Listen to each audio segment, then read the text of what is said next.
Hello guys and welcome to another new video. Today is a video I've wanted to release for a while, which is showcasing an indoor goalkeeper session that you can do on your own. Firstly, if you're enjoying the videos that we're bringing out, please give them a thumbs up and please subscribe to the channel. It means a great deal and it allows us to reach as many like-minded goalkeeping enthusiasts as possible. Thank you for supporting the channel during this difficult period. We've seen a lot of subscribers recently during this lockdown, which is great, and I'm glad I can help and bring some value to you. So a lot of the drills you're going to see in this video here are obviously done in a small space, and you can do them in a small space as well. The equipment I'm going to use can be changed for different things you might have available in the house, and there's a few bits and pieces that I might not have here right now that you could use to adapt and make it go even further. Things such as tennis balls, ping pong balls and bits and pieces. The other thing that we're going to see in this video, which you can see right here, I am going to use a rebounder. Depending where you are, you could use a wall or any other thing that you've got that could be good for a rebound, or indeed a server, depending on what you've got around you. Be safe, don't break anything. So the other thing you're going to see in this video, which we're going to do the whole way through, is keep a logical order to it. So I'm going to show you some practice and drills and different pieces you can do with the physical, technical, tactical, psychological and social parts of goalkeeping, all that can be done from inside your own house and can be combined into one session, or you could split them up into multiple. But for this video, for the purposes of keeping it quite quick and sharp, I'm going to show you all of them. Okay, so for the first part of the video, we're going to do physical and technical work.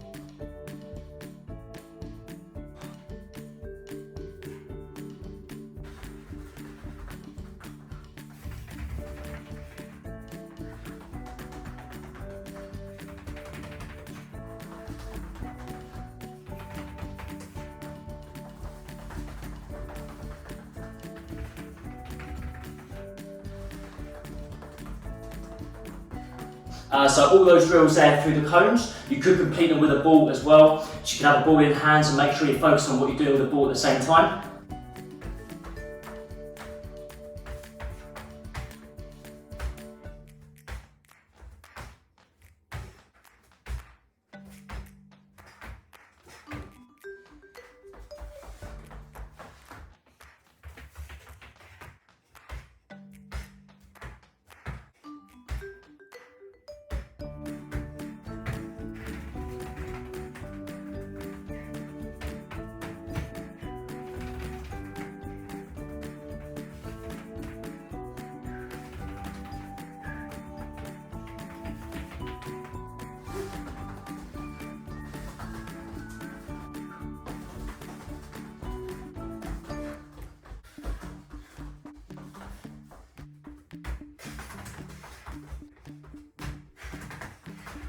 Okay, so that's some of the physical work done that you can be doing in a small space. Some of the stuff in terms of squats, lunges, may be more ideally suited to older goalkeepers, but a lot of the footwork patterns that we're doing there are suited to all ages, and you can have a small space for them. The next phase we're going to work into is going to be our technical side. So working with a little bit of handling in small spaces. Again, whatever you have available for yourself in your own specific area, be creative with it. If you have a wall and you can use it, use it. If you have a rebounder, use it. If you have a server and they can stay quite close to you in a small space, then use it. Whatever you can adapt to suit your personal situation.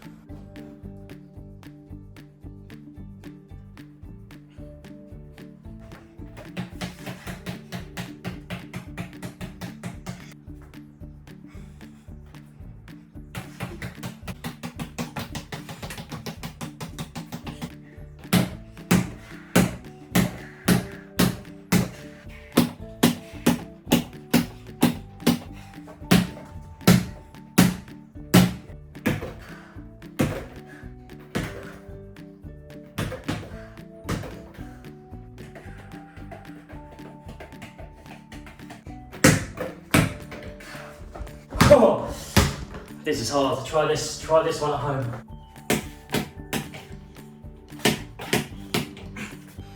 Okay, so for this next phase, we're going to get the gloves on, and what you're going to see is a lot of work off the rebounder.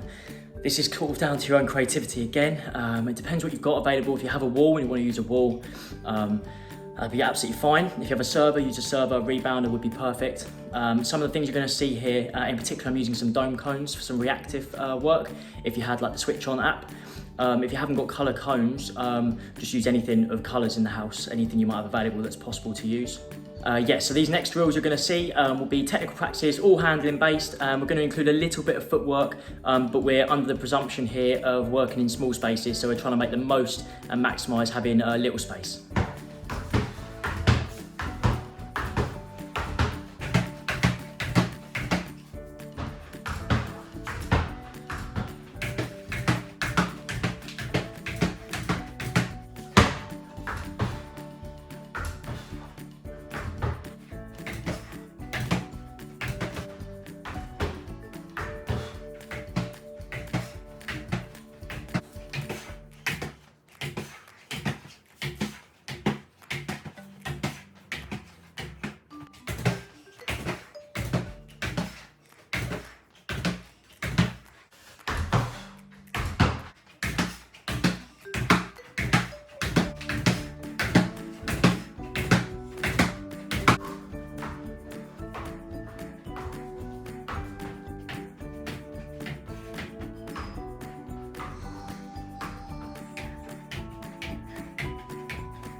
So as we said earlier, for the colours on the floor here, if you haven't got cones or discs, use something in the house that maybe relates to the colour that you could react to.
Okay, so that's the physical and technical part done of training today.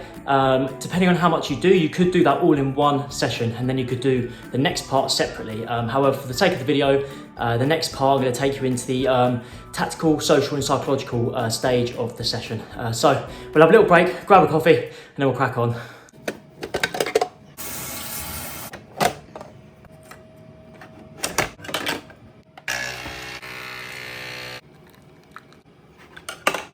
Okay guys, we're back. The next bit I want to take you through is how you can train at home alone or with others at home through the tactical, psychological and social parts of goalkeeping or indeed football. So what I'm going to start with is social and just quickly go over a few ideas that you can use to help train yourself and help keep this as a positive influence on yourself and your goalkeeping. In terms of the social side of your training, one of the biggest things to make sure you're doing is staying in contact with people and make sure you're staying in contact with your friends, make sure you're staying in contact professionally and interact with like-minded people who share maybe the same passion as you or maybe on the same route as you are. Obviously, this can be done through social media, which has boomed during this period.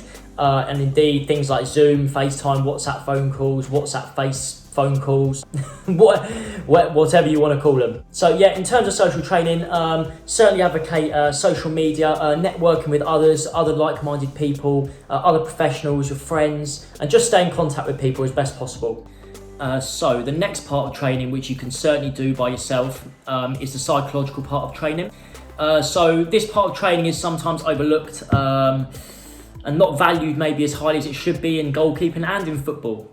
In terms of goalkeeping psychology and little things you could be doing by yourself, and just some tips of what you could be doing to train in this area while we're in lockdown or indoors at the minute. One of the first things I'd advertise and give as a tip to do with psychology would be to watch positive videos and listen to maybe good podcasts, things that are uplifting, confidence building, motivational, to do with goalkeeping or to do with football. Other really positive areas of psychology that you can look into maybe are self-talk, imagery, where you sit down quietly or find your own personal space and imagine yourself doing things well. Imagine certain techniques, certain tactical elements of your game that you're doing well, and walk through the match, walk through a training session in your head. There's a lot of professionals out there who've advocated this, some and probably many who do it before matches and talk themselves and walk through themselves doing things brilliantly. So when they come to step out onto the pitch in their head, they've already done it. This can be a really powerful tool. I have done this myself when I was back at university, particularly when I was in Leeds and when I was in America playing on a football scholarship.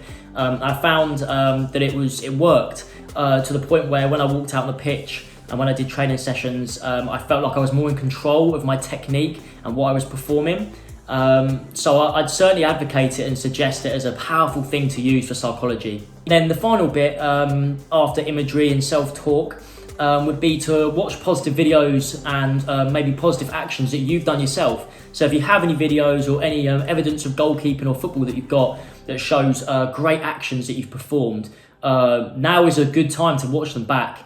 And maybe self-reflect on this and find things that you're really happy with, and then use this to develop your own game and how you can improve psychologically on a match.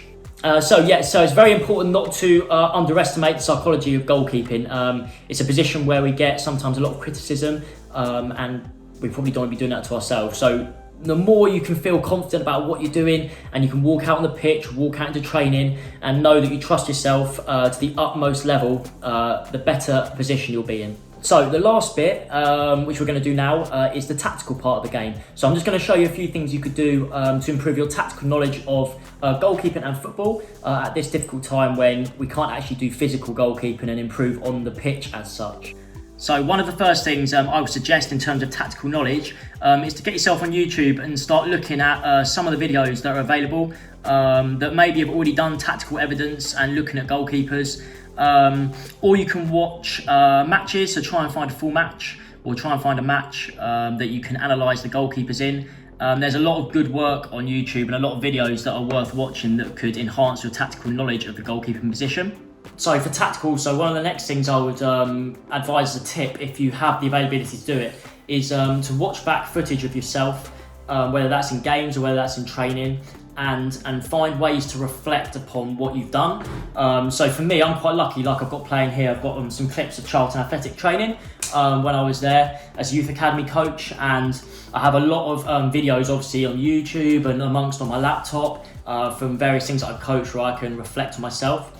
In terms of what you can do, like I said, outside of videos of professionals, is to self-reflect on yourself and find out things in your head and from others, maybe like your professional contact, that you feel you could do better in your matches. Reach out to your manager, reach out to your coaches. And by reaching out to them, you can get tips and feedback on what they feel like you could do better. And then also self-reflect and become a self-teacher.